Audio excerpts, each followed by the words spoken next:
Bumiyahe ako galing sa Cebu. Pagod at mabigat ang mga mata. Inaantok na. Sa bawat kislap ng neon sa daanan, tila may aninong sumasabay sa akin. Parang may sinusundan akong tanong na hindi ko pa kayang sagutin. Ang bayahe ay papuntang Rojas City, Capiz. Sabi nila, dito daw sa Capiz nakatira ang mga alamat. Wari ko naman sila ay mga alamat lamang. Pero may kumikiskis na malamig sa batok ko na parang isang pahiwatig ng isang misteryo. Sa Pontevedra ang tungo ko, isang tahimik na bayan. May mga kapisyel ang bintana ng mga bahay. May bakawan sa gilid ng ilog. Pumunta ako rito para magbakasyon. Pero tila ang pahingang ito ay may sariling mga mata. Tila mayroong nagmamasid sa akin. Sabi ng may-ari ng bahay bakasyunan, "Maliwalas dito. Basta't huwag ka lang lalabas paghating gabi." Ang mga salita niya ay parang mga pako sa pinto. Mga salitang madaling ipako, ngunit mahirap hugutin. Sa unang gabi, may pusang nakatayo sa lamig. Nakatingin siya sa akin na tila sinusukat ako. Nang kumurap ako, parang ngumiti ang anino niya.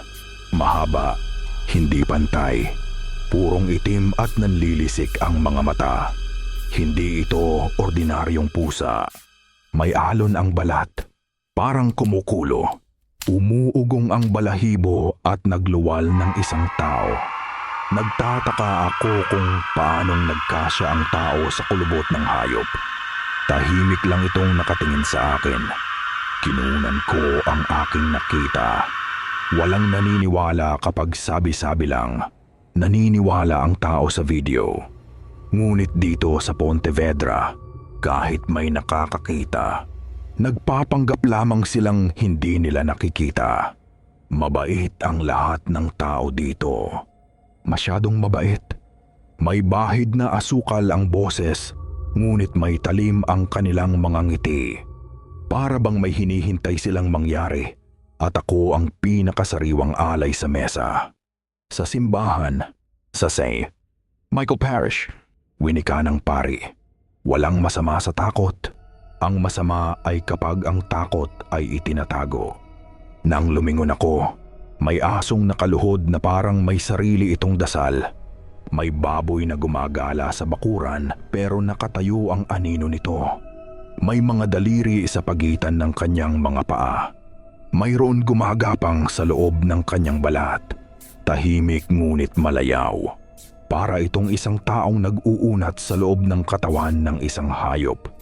Narinig ko ang punit ng laman na tila sumisigaw. Pumipihit ang mata, umuunat ang bunganga. Ang ilong ay nagbukas ng 2 pang pinto. At sa pagitan ng hininga, narinig ko ang sarili kong pangalan. Alam ko kung sino ka. Ang sagot na hindi narinig ng tenga, kundi ng loob ng dibdib, sa loob lamang ng aking ispan, kung saan nauuna palagi ang takot bago ang pangangatwiran. Nagpakilala ang mga taga-baryo sa akin. Mainit ang palad ngunit malamig ang mga mata. "Bukas ka na umalis," sabi ng isa na nakangiti. "Huwag kang mag-alala, may maghahatid sa'yo." Ang mga salita nila ay nagiging pako. Mas dumadami habang lumalalim ang gabi. Narinig kong humahakbang ang ulan na parang sapatos ng mga taong hindi nakikita. "Buksan mo." Giniginawa ko, sabi ng pusang, ngunit hindi ito galing sa kanyang bibig. Hindi man gumagalaw ang kanyang bunganga, maiintindihan mo pa rin ang kanyang wari.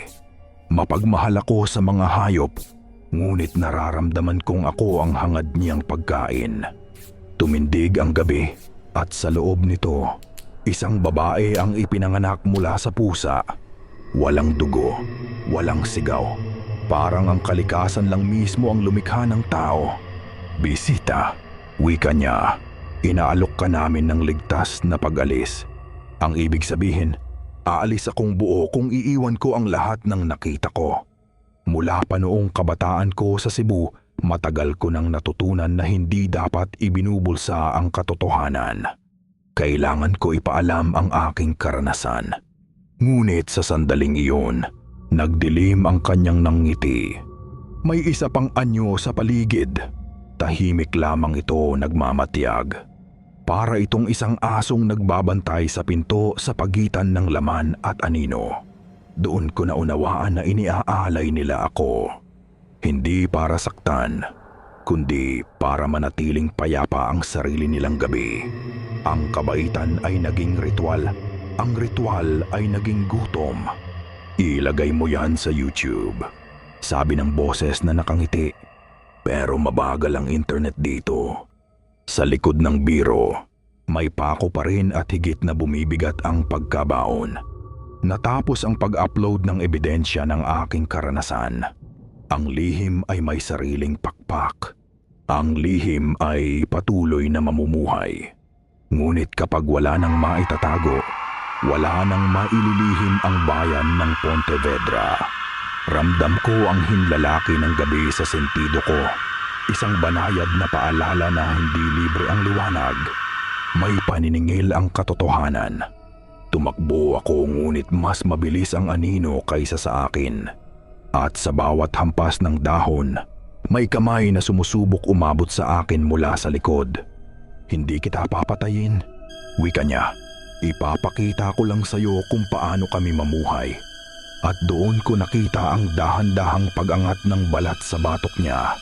Dahan-dahang nagiging pakpak. Parang aklat na pinunit ng pahiga ang kanyang katawan. Walang sigaw, tanging huni ng bakal na lumalamig. Ang anyo niya ay ganap na tanong. Hanggang saan ang pagiging tao kung kaya mong magpalit ng balat? Hindi niyo kailangang tumungo sa Pontevedra para maranasan ang katotohanan. Sapat nang makita ninyo sa video at hindi na maitatanggi ang gabing ito. Ang katotohanan ay nakalagay na sa internet. Hindi lang sa kwento ng bayang nagkukubli sa liwanag. Bumisita kang muli, bulong niya sa hangin. At naunawaan kong ang gutom niya ay marunong maghintay. Nang dumating ang umagang nagtapos ng malalim ng gabi, natuklasan kong hindi lamang ako ang nagsalba sa aking sarili. Ang mga mata ng ibang tao ang nagbukas ng pinto ng aking kaligtasan. Marami ang nakakakita sa aswang at ayaw nitong malaman ng taumbayan ang kanyang tunay na katauhan. I-post mo yan, sabi niya, para hindi kakainin ng sarili mong kukwento. Tumingin siya sa bintana na parang may kausap na dagat. Sa Cebu, naaalala mo ang kabigatan ng hangin. Pero sa loob ng bigat, may kalansing ng asin sa bulsa. May paraan upang ang takot ay hindi maging pagkain. May mga bayan na mabait dahil may pinoprotektahan. May mga bisitang nagigising dahil may pinapadala sa kanila ang gabi. At ang gabi ay marunong magsalita kapag may kamera ka.